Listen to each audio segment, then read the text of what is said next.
This is your class live recording for your essay Dimensions of Setting. This is for English 1 students, so if you're not an English 1 student, what the heck are you doing here?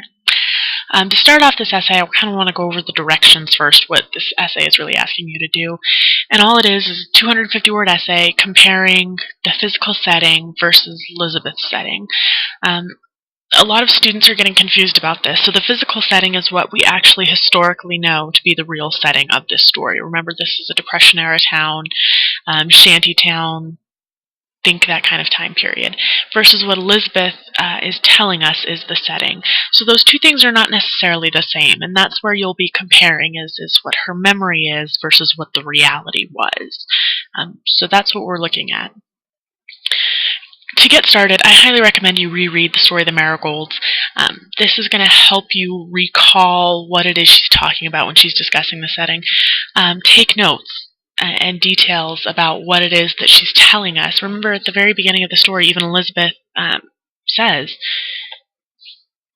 "I'm sure my memory is faulty." She says, I just remember dust and dirt, but I'm sure there must have been green spots and happy things somewhere, but all I remember is the dirt. So she kind of admits to us that maybe she's not such a reliable narrator for the setting. So that definitely should come into play during your essay, is what she tells us isn't necessarily what actually it was like. So once you've gotten a good handle on Elizabeth's perspective, do some research. Look at pictures of Depression-era towns. National Geographic has fantastic pictures of some of them. Read some articles. Even Wikipedia is going to give you some good background information so you know what it is you're working with. And you've got a couple options for writing this essay. Your first option is to write just 2 paragraphs. If this is the option you're going to select, these need to be very well-written, well-rounded paragraphs. Your first paragraph does need to discuss Elizabeth's memory because you're going to have to introduce the author in the title, so you'll need to mention the Marigolds and that sort of thing. And you'll describe Elizabeth's version of the setting. So again, she's talking about dirty, dusty, that sort of thing. But you'll need to get into detail on that. Give me quotes from the story and lines from the book and that sort of thing. And then your second paragraph will be a discussion of the actual physical setting. Now, this is your opportunity to kind of debunk Elizabeth's memory and say, look, it really wasn't what she's telling us, if that's what you believe. Now, I'm not saying that Elizabeth's memory is wrong, but she distinctly remembers certain things, and there's a reason for that. So you do need to address that in your essay. Your second option is to write 3 to 4 paragraphs. Again, you're still only having to hit 250 words. This should be pretty simple. Your first paragraph, just a nice introduction of what you're doing.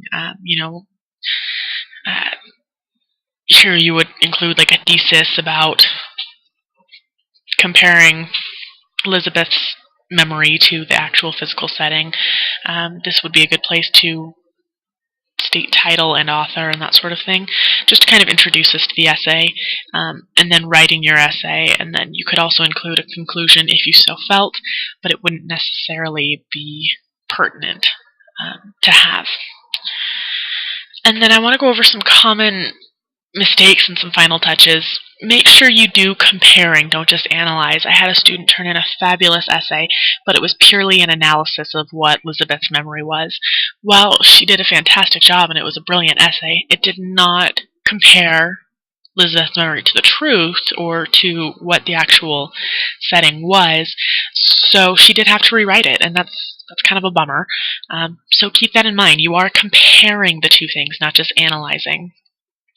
Use quotes from the text. If you say, well, it was dusty and dirty. Yes, Elizabeth does say that. Give us direct quotes, though, on what it is she said. And then always reread your essay.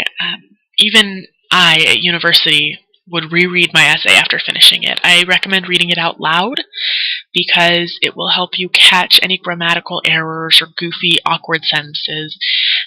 And so when you take the time to read out loud, you tend to read slower, and once you hear it coming out of your mouth, it'll help you catch anything that's a little goofy, especially if you start rambling, it'll help you catch that. And then finally, before you turn in your essay, ask yourself, am I demonstrating that I understand? Are you clearly demonstrating that you understand how to compare and contrast? that you understand the difference between Lisbeth's memory as the narrator and the actual setting historically? And are you able to intelligently compare those things using quotes and examples that are specific and clear? If you're not sure that your essay demonstrates it, then the answer is no, and you need to go back and rewrite and revise, and there's nothing wrong with rewriting and revising. It's going to help you get a better grade, and it's also going to help you make sure that you're demonstrating that you understand. I think that's all. If you have any questions, let me know. Otherwise, I will see you in class.